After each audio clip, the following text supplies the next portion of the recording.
अगर किसी के पैर में गैंग्रीन हो जाता है तो उसे काट कर फेंक देते हैं। फर्क सिर्फ इतना है कि तुम ऑपरेशन टेबल पे करती हो और हम सड़क पे। पेशेंट तुम्हारे पास आते हैं और हमें उन्हें ढूंढना पड़ता है, लेकिन अंत में हम दोनों की ड्यूटी एक ही है, लोगों की रक्षा करना।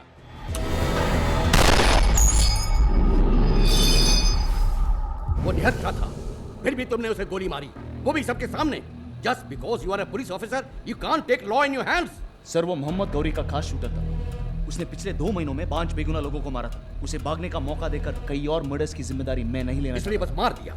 लेकिन उनमें और हम में कुछ फर्क होना चाहिए कि नहीं? आखिर कानून किस लिए है? सर, कानून सिर्फ गैंगस्टर्स के लिए नहीं, कभी कभी पुलिस का साथ भी देना चाहिए। लेकिन ये बात आप जैसे बड़े पुलिस ऑफिसर्स भी भूल जाते हैं। मुझे मत सिखाओ कि मुझे क्या याद रखना चाहिए और क्या भूलना चाहिए। जब तक तुम्हारी की हुई हरकत पे इंक्वायरी खत्म नहीं हो जाती, यू आर हियरबाय सस्पेंडेड। तुम्हें क्या लगता है तुम्हें कभी फिर से पुलिस में वापस लेंगे? मैंने मेरा काम मन से किया।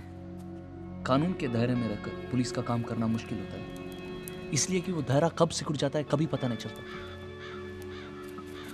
भारती, मेरा प्रॉब्लम ये है कि मेरे लिए पुलिस सिर्फ एक नौकरी नहीं है। मैं जानती हूँ शिव, इसलिए पूछ रही हूँ।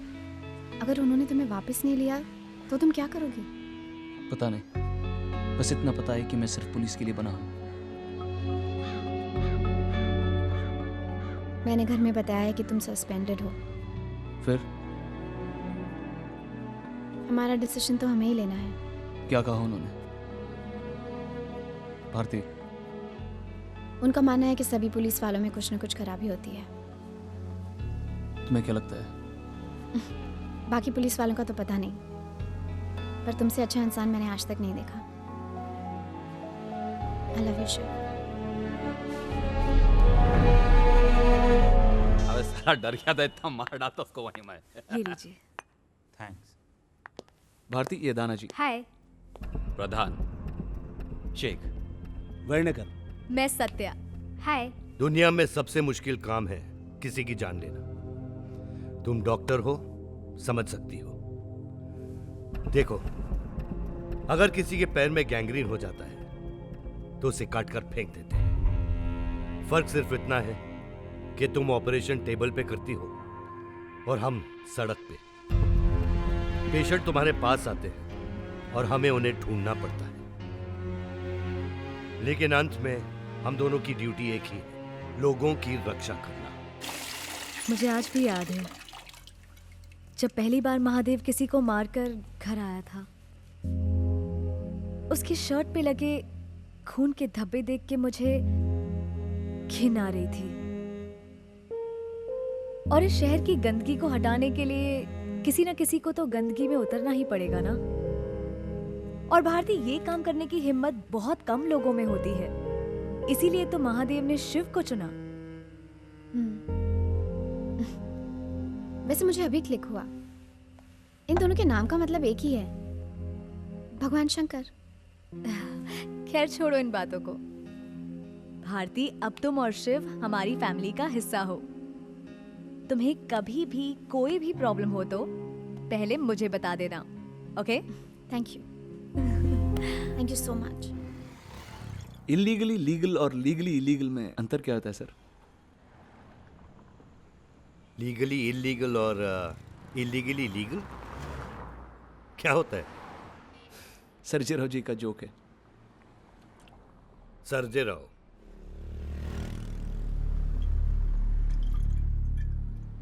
वो तुझे एक फ्लैट दे रहा है और तू खुश हो रहा है। वो तुझे गवर्नमेंट कोटा से दे रहा है, अपने जेब से निकाल कर नहीं। तो उसका एहसानमंद होने की कोई जरूरत नहीं। सर, ऐसी कोई बात नहीं है। तो बोलना। सर, लोग उनके बारे में जो भी कहें, मेरा मन कहता है कि वो बहुत साफ सुथरे आदमी हैं।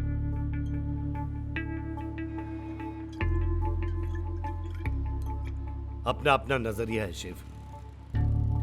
देख, तू खुश है ना, तो मैं खुश हूं।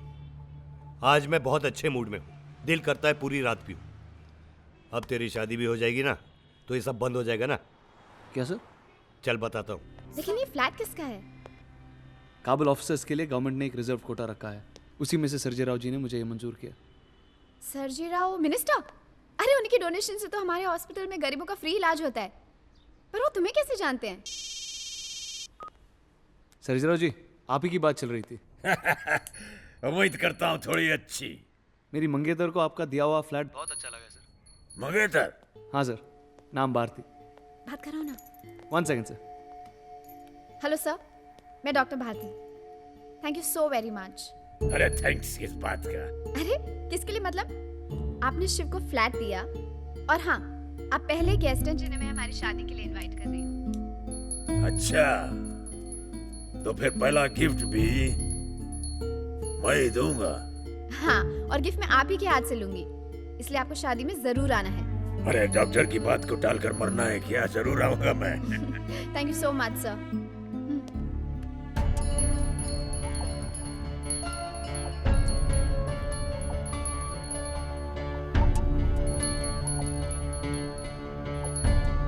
ठीक है सर, मैं अभी पता करता हूँ। हे शिव, सर, हाय हाय।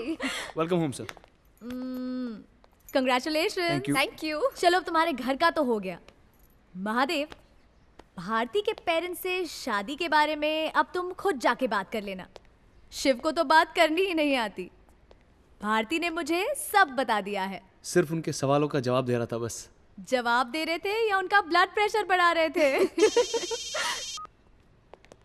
हेलो वो तेरा बॉस कहाँ है? सर, मेरा बॉस? हाँ, पूछ ले। उसको बोलो फौरन आकर मिले, और साथ में तुम भी आना। जी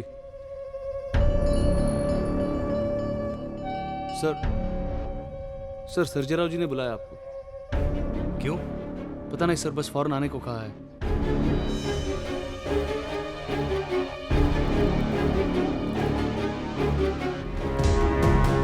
मेरे एक बहुत ही करीबी के बारे में मुझे आज कुछ मालूम पड़ा। कौन? है एक जिसकी मैं बहुत इज्जत करता हूँ, और आज पता चला कि वो नहीं है जो मैं समझता था। तो फिर तुम ऐसे आदमी की इज्जत कैसे कर सकते हो?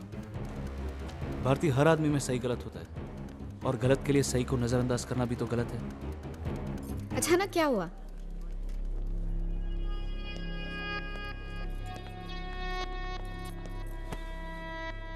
मैं कौन सा बड़ा सही हूं जो दूसरों की गलतियां गिनूं? मैं एक ऐसे डिपार्टमेंट के लिए काम करता हूं जो गैर कानूनी है, जिसके लिए मैंने बहुत लोगों को मारा। मेरी अपनी सोच समझ से वो सही हो सकता है, लेकिन दूसरों की नजर से क्या पता। तुम किस बात को किस बात से जोड़ रहे हो शिव? सही और गलत में उतना ही फर्क होता है जितना एक जिंदा और मुर्दा इंसान में। सही गलत की समझ ही इंसान को इंसान बनाती है। बात समझ की नहीं, गलत फहमियों की है। जो भी हो शिव, मेरी मानो तो इस मामले में तुम पहले महादेव भैया से बात करो। मुझे पूरा यकीन है कि उनसे बेहतर तुम्हें और कोई नहीं समझा सकता। ठीक कहा तुमने।